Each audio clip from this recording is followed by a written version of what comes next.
Hey, how'd it go?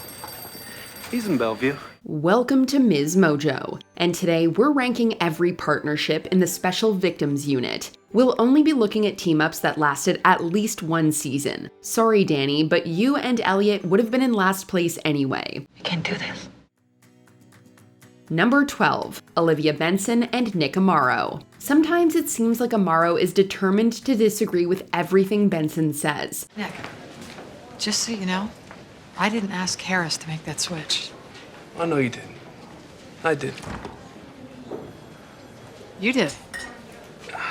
Liv, it's no big deal.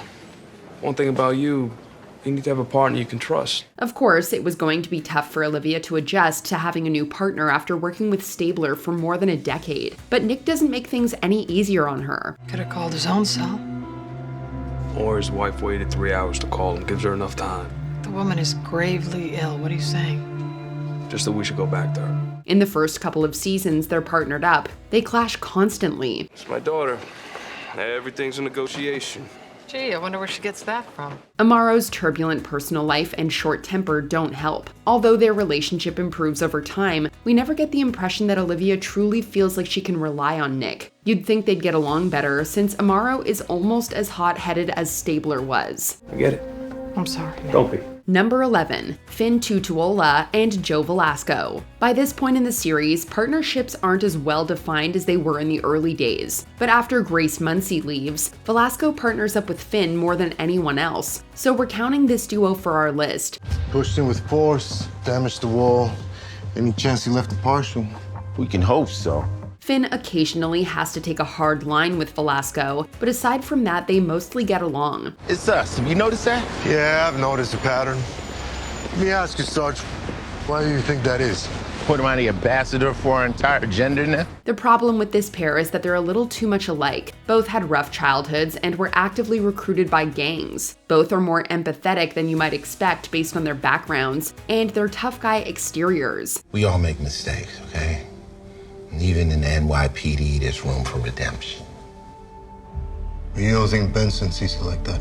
They're each more useful to the squad when they're partnered with someone who complements their approach rather than duplicates it. Whoa, easy. You want to wind up on YouTube? Number 10, Joe Velasco and Kate Silva. It's a little too soon to make judgments about the newest member of the Special Victims Unit or her work with Velasco. You sure you don't want one? Lightweight. It's only 5 a.m. Silva practically just arrived on the scene, but we get the impression that she plans to stick around. She's clearly dedicated and determined to prove herself, but she's still adjusting to the challenges of the job. Do we know how long these kids lived here? Since the beginning of the semester. Shelley did set up the camera. Why? Maybe she wanted to know if anyone went in her room. Silva and Velasco bond right away, although Velasco might just be glad there's someone here to distract Benson's attention away from him. Their partnership has a lot of potential, once they both have a little more experience under their belts. I made grade in Brooklyn Homicide. Yeah, I heard. Number 9, Tutuola and Kat Tamman. When Kat joins the squad early in season 21, it's immediately clear that she's a go-getter.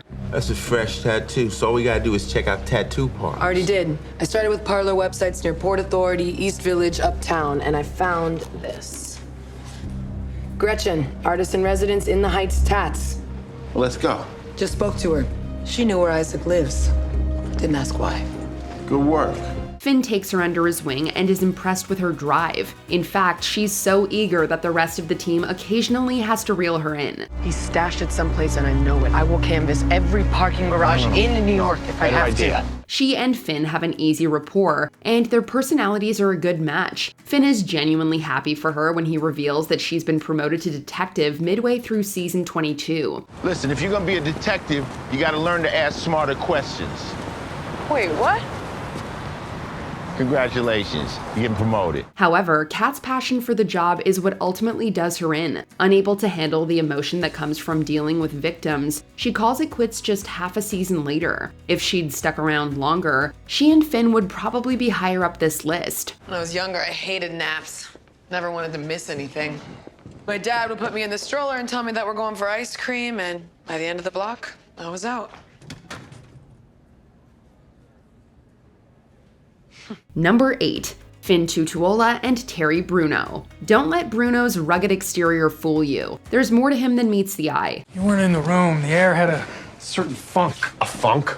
Yeah, malingered. Now that you mention it, the air did have a certain mildewy smell. Although he's one of the newer detectives on the team, he transferred from the Bronx SVU, so he has plenty of experience. He's also known for taking down dirty cops, and he's totally dedicated to the job. You know better than anyone what really happened there. All too well. All of those factors earn him a lot of respect in Finn's eyes, and they're the main reason Finn pushes Benson to take on Bruno after Rollins leaves the department. This guy's driven. He's on a mission. As the old dogs on the team, Bruno and Finn mesh well from the start. We love watching them work together. We just wish they could do it more. Thank you for picking up the check. You're not fooling anybody, Bruno. Number 7. Nick Amaro and Amanda Rollins. These two would make a better team if they didn't come with so much baggage. I just think we're overreaching. Amanda, he hit her. Right? End of story. They're both tough and determined, but their rocky personal lives mean that there's usually some kind of drama distracting them from the job. When they work together, they always solve the case, but it often comes with some unwanted fireworks. Guys like Barbara, too smart for their own good. I'm sure he said the same about you. With so much in common, it's no surprise that things eventually get romantic between Nick and Amanda. Hey, you gotta come see this. This must be very difficult for you. Yes. Yes, of course it is, because... To their credit, they do a good job of keeping the relationship out of the squad room. We can't imagine Benson would approve. Are you having sex with this guy? Yeah, let's talk about you. Number 6. Finn Tutuola and Chester Lake. Like many detectives who get a little too invested in the job, Lake's time on SVU is short-lived. Want to head down to Rikers and talk with Jaden? What's the point? He's doing a life sentence for his brother. He's not gonna give him up. So I gotta find Ezra myself then. During his one full season with the show, he's partnered with Finn, and they make a pretty good team. Both come across as relatively laid back on the exterior, but deep down they'd do anything to protect a victim and collar a bad guy. Those robberies were survival crimes. They only stole for food and a place to sleep. Doesn't help the victim, does it?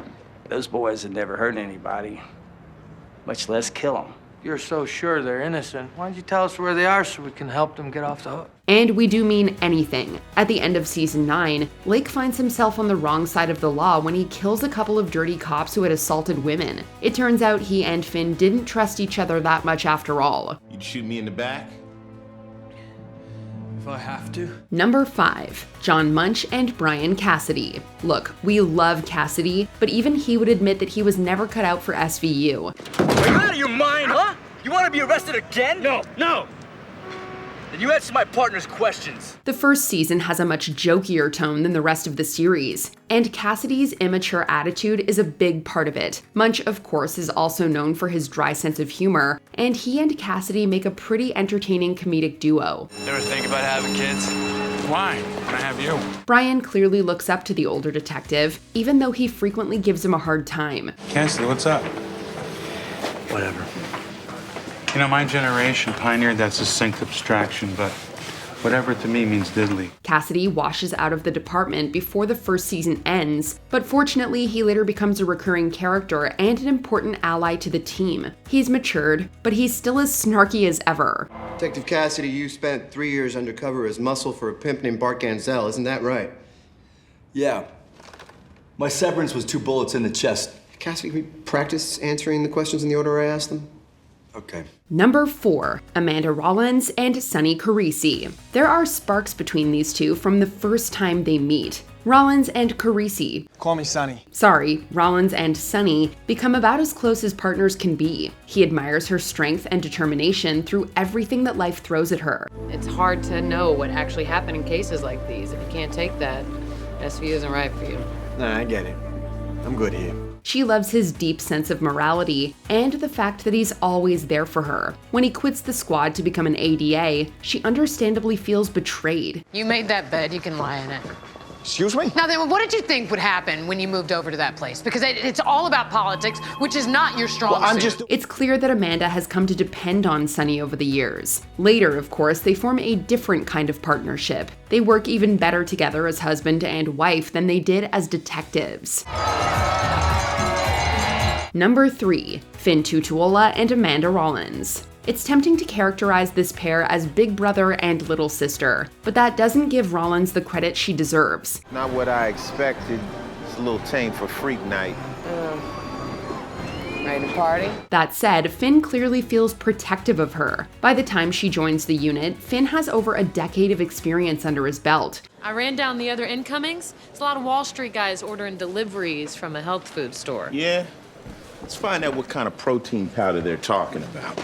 Thanks to her time working sex crimes in Georgia, Amanda is no rookie either. Their empathy for victims and dedication to the work make them a brilliant team, but they're still different enough to keep things interesting. Well, these fools don't think the cops know how to use the internet? Well, it did take me a year to teach you how to. Rollins soon comes to trust and rely on Finn. He's even the first person she tells about her issues with gambling, and he's quick to stick up for her. Many fans would have loved to see this partnership last even longer. Are you okay? You sure? Yeah.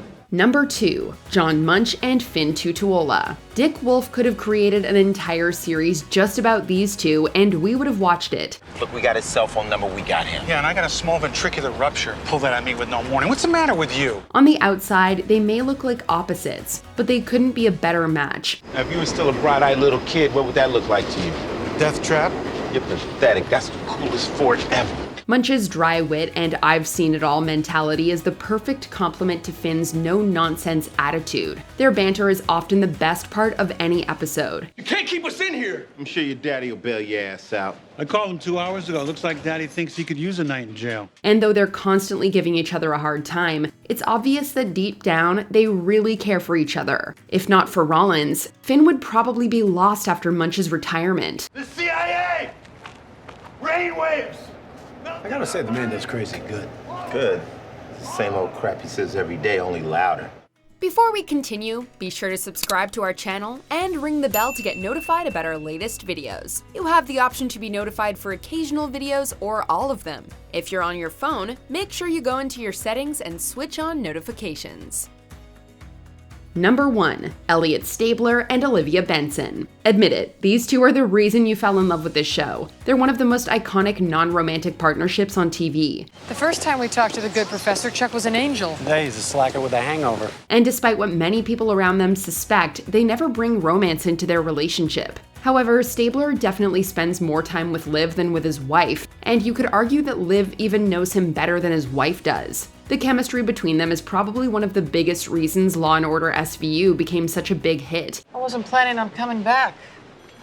It's in your blood. That's the problem. It's hard to believe that there's now been more seasons of the show without Elliot than with him. When he returns in season 22, it's hard to know who is more affected, Olivia or the fans. Liv!